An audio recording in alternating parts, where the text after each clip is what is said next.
কোনো প্রকার ময়দা না, কোনো প্রকার ইস্ট দরকার নাই, ডো বানানোর একদম কোনো প্যারা নাই। আজকে এমনভাবে একটা পিৎজা তৈরি করে দেখাবো। এই পিৎজার বেসটা আমি যেটা দিয়ে তৈরি করছি সেটা দেখলে আপনারা প্রত্যেকেই চমকে যাবেন, আমি বলতেছি আপনাদেরকে। অনেক সময় দেখা যায় বাচ্চারা বাসায় হুটহাট পিৎজা খেতে চায়, বায়না করে বা বাইরে যাবে রেস্টুরেন্টে। এই ধরনের একটা পিৎজা যদি আপনি বাসায় তৈরি করে দেন আর এত সহজভাবে, তাহলে সবাই চমকে যাবে, খেয়েও অনেক মজা পাবে। চলুন পুরো রেসিপিটাই আপনাদেরকে শেয়ার করছি, আশা করি আপনাদের অনেক উপকারে আসবে। শুরুতে আমি এখানে একটু পেঁয়াজ কুচি নিয়েছি, স্বাদ মতো মরিচ কুচি নিয়েছি। আমি কোনো রকম লবণ দিচ্ছি না, আমি একটু বারবিকিউ মশলা বেশি করে দিচ্ছি। এক্সট্রা কোনো লবণ ব্যবহার করারই দরকার নেই। আপনাদের কাছে যদি বারবিকিউ মশলা না থাকে আপনারা একটু কাবাব মশলা ব্যবহার করতে পারেন, একটু চাট মশলা ব্যবহার করতে পারেন। আর হ্যাঁ, এটাই হচ্ছে সেই ম্যাজিক ইনগ্রিডিয়েন্টস, মুড়ি। আমি মুড়ি দিয়ে আজকে পিৎজার এই বেসটা তৈরি করব, এটা এত বেশি মজার হয়। আমি এখানে 1 কাপের চেয়ে একটু বেশি মুড়ি নিয়েছি 2টা ডিমের জন্য, আপনারা চাইলে আরও একটু মুড়ি ব্যবহার করতে পারেন। দেখুন সম্পূর্ণটা আমি মিক্স করে আমি ফ্রাই প্যানে সামান্য একটু তেল দিয়ে দিয়েছি। এখন একটু ঢেকে রাখছি, 2-3 মিনিট পর ঢেকে রাখার পরে এটাকে আমি আবার ওপিট করে উল্টে দিচ্ছি।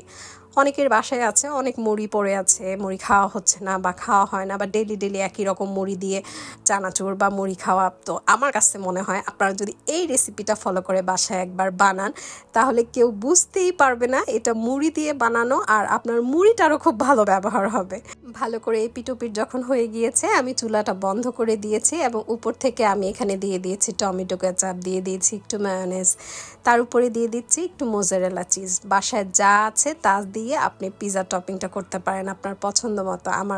আমি এর মধ্যে দিয়ে দিচ্ছি একটু টমেটো, একটু চিকেন, একটু আপনার সসেস, একটু পেঁয়াজ কিউব করে কেটে তার উপরে দিয়ে দিচ্ছি আমি একটা স্লাইস করা চিজ এভাবে কেটে, উপর থেকে একটু অরিগানো দিয়ে দিয়েছি, আরও সামান্য একটু আমি চিলি ফ্লেক্স দিয়েছি। সবার উপরে দিয়ে দিচ্ছি আমি আপনার আরও একটু মোজারেলা চিজ। আপনারা পছন্দ মতো সব কিছু দিয়ে এটা টপিংটা করতে পারেন। তারপর ঢেকে দিচ্ছি। 3-4 মিনিট পরে দেখুন একদম পারফেক্টভাবে রেডি হয়ে গেছে। আমি যখন এটা ঢেকে দিয়েছি তখন কিন্তু চুলাটা অন করেছি। দেখুন রেডি হয়ে গিয়েছে আমার মুড়ি দিয়ে তৈরি দারুণ মজার পিৎজা। জানেন, এটা যখন খাবেন আপনারা বিশ্বাসই করতে পারবেন না যে এটার বেসটা আমি বানিয়েছি মুড়ি দিয়ে। বাসায় মুড়ি পড়ে আছে, তাহলে দেরি কেন? আজকে আমার এই রেসিপিটা ফলো করে একবার বানিয়ে দেখুন। একদম সম্পূর্ণ আনকমন একটা রেসিপি আজকে আপনাদের সাথে শেয়ার করেছি। আশা করি আপনাদের সবার মনে দাগ কেটেছে।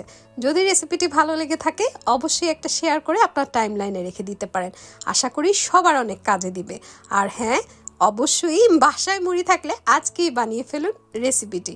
আজকে তাহলে আসি, সবাই অনেক বেশি ভালো থাকবেন। আর হ্যাঁ, ফারহানা শেয়ারস পেজের সাথেই থাকুন। আল্লাহ হাফেজ।